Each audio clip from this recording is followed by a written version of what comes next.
It's a hard,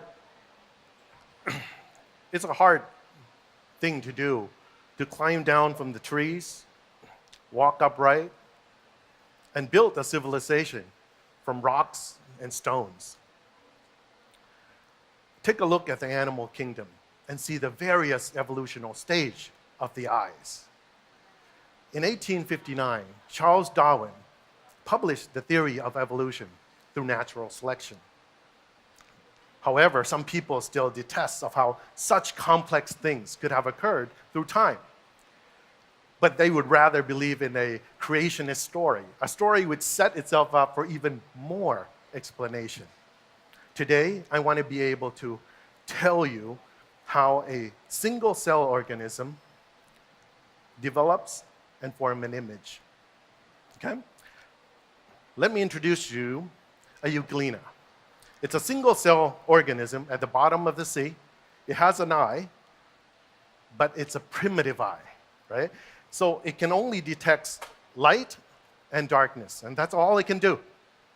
It cannot form an image. It cannot see anything. It has a little tail, and it just wiggles itself toward light looking for food.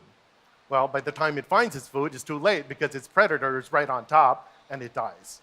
So how does this evolve? Eventually, this flat, light-sensitive cell has developed a curvature to it. This curvature is amazing because it puts it into an evolutional advantage. What happened is now the light, not just it can sense the light, but it can sense the direction of light. Now it can hide itself from its predator.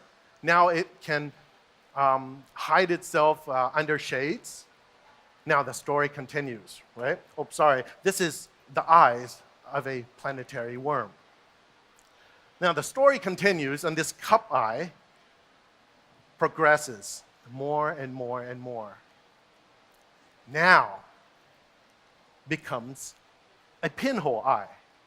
Now this pinhole eye is amazing. It belongs to an ancestor of our octopus and squids. It's a mollusk. And you can see it has a pinhole eye. And this pinhole eye is amazing because now it can sense the direction of light very, very precise. And one thing it can do, it can form an image. If you look through a pinhole eye before, a pinhole camera before, you'll see an image, a crude image, a musky image. But 1% of an eye is much better than 0% of an eye in the eyes of evolution. Now look at our eyes. Our eyes is nonetheless, it's not perfect. And in order to claim that we are at the peak of evolution or we are created by a perfect creator is a mistake. Thank you.